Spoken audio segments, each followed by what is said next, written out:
Et pourquoi avoir choisi du rouge pour attaquer le lundi? Oui, il faut commencer le lundi en beauté. Généralement, le rouge ressort naturellement le caractère élégant de la veste. Donc, et puis la vitalité dans le symbolisme des couleurs. Naturellement. Voilà. Et puis... d'attaque. Oui. Bon, il y a un téléspectateur qui m'a demandé si je ne suis pas déjà à la CAN. Non, je n'y suis pas. Thomas Daken dira à ma place. Parce que vous aimez vos téléspectateurs? Non, avis médical. Je ne peux malheureusement pas faire le déplacement. Je ne peux pas voyager. Vous avez dû donner votre billet au voisin ou à votre cousin qui aurait bien voulu passer de bons moments au Maroc? Bon, de toutes les façons, ce n'est que vous restez professionnel. Oui. Vous lui envoyer un collègue qui pourra faire le job pour Info TV. Non, c'est mieux d'envoyer un collègue qui va faire le travail. Je pense que votre santé a permis aux téléspectatrices qui aiment bien vous voir tous les matins à 6h45 et à 10h d'être encore avec vous et d'être scotché à l'instant pour contempler Joseph Patrick Bala. De plus en plus, j'apprécie cette idée. Téléspectatrice, c'est très important, très intéressant. Bon, de toutes les façons, nous sommes là.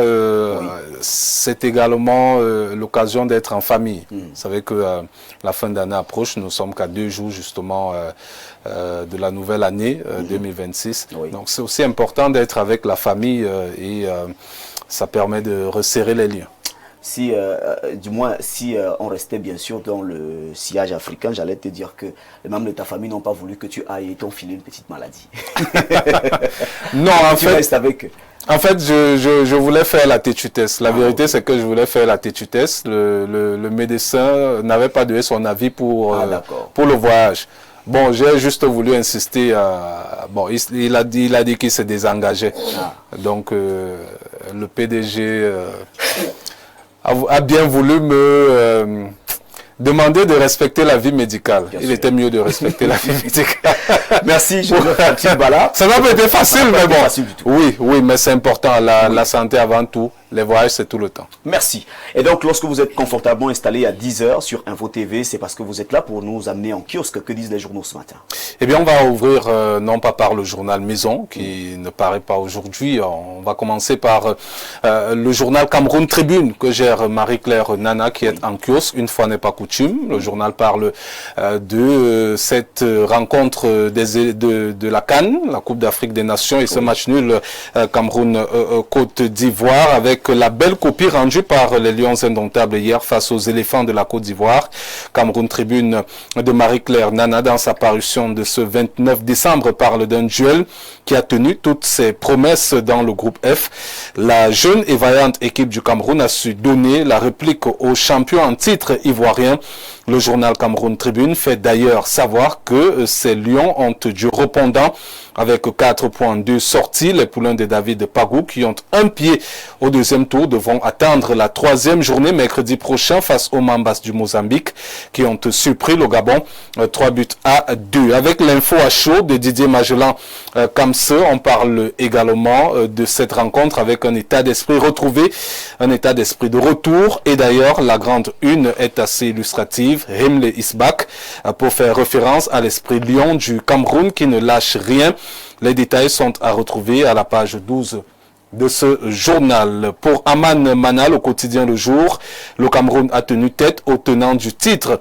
Un champion que David Pagou et ses poulains ont regardé droit dans les yeux. Restons avec Aman Mana, mais quittons les terrains de football et le sport pour la politique, notamment la crise post-électorale. Le projet le projet C exige du gouvernement des chiffres, d'où la grande interrogation. Combien de morts? La page 3 de ce journal nous renseigne davantage. Climat social de Bombok Matip Emmanuel, dans son hebdomadaire, ressort quelques figures qui ont tenu le Cameroun debout, à l'instar de Paul Biya, président de la République du Cameroun, et son épouse Chantal Biya. Dans ce classement, le PDG du groupe La Météo, qui regroupe la télévision Info TV, la presse écrite, Info Matin et la Météo, occupent le 3e rang avec un impact considérable dans l'univers médiatique au Cameroun.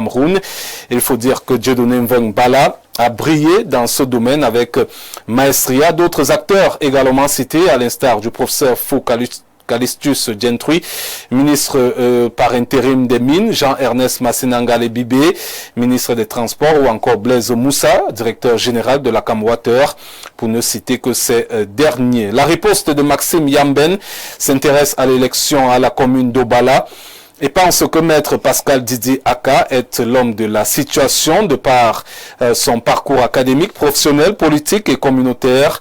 Le journal le décrit comme le profil idéal d'un leader crédible, préparé et résolument tourné vers le développement durable et inclusif de la commune d'Obala.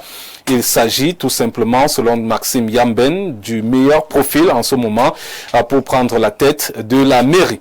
Terminons avec l'œil du Sahel de Guibaï Gatama qui nous fait savoir ce matin que les bâtiments du lycée technique de Marois ont été scellés. Plus de détails à retrouver à la page 3. Et dans le maillot Cani, la page 5 nous informe que l'élection du conseil régional vient tout simplement d'être annulée. C'est d'ailleurs avec ce journal qu'on referme cette deuxième partie consacrée à la revue de presse sur Info Télévision. On va se donner rendez-vous très certainement demain pour d'autres sorties. Merci pour cette revue de presse impeccable. Joseph Patrick Bala, JPB, c'est toujours un plaisir de vous recevoir pour cet exercice. Oui, plaisir partagé, d'autant plus que la joie elle est immense avec justement le Cameroun qui se porte bien au Maroc. Parlons bien sûr du Cameroun qui se porte bien au Maroc. Comment appréciez-vous la rencontre d'hier? Une belle rencontre, une belle philosophie de jeu de David Pagou. On voit justement la patte David Pagou dans cette campagne justement des phases de poule avec déjà 2 sorties. 2 buts marqués, un seul but encaissé. Le Cameroun a fait belle figure hier face au tenant du titre. Ça, il ne faut pas l'oublier. La Côte d'Ivoire, c'est quand même l'équipe championne en 2023 qui venait avec des certitudes.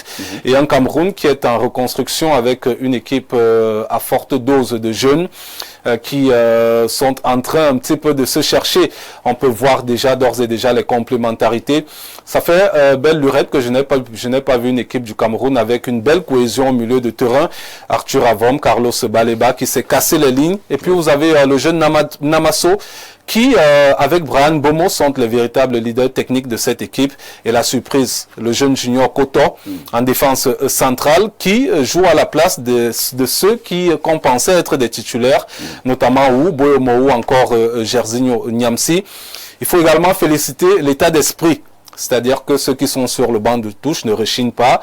Lorsque cela entre sur l'aire de jeu, on voit que le même état d'esprit est insufflé. On joue à fond, on se donne véritablement à fond.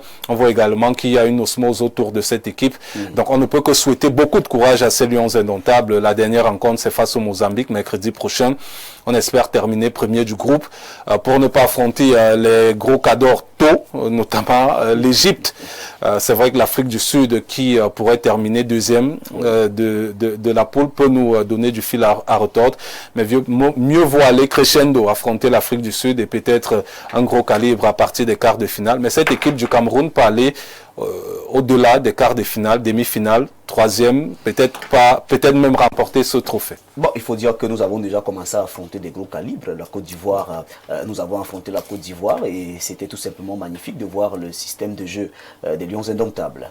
Oui, et effectivement, dans une rencontre, on a touché les montants à 2 reprises où on a vu des attaquants qui se sont illustrés, on a vu des phases de jeu, des transitions rapides. C'est une belle équipe, c'est une équipe d'avenir. Merci. Merci. Nous allons vous souhaiter de passer une excellente journée et surtout une très bonne semaine.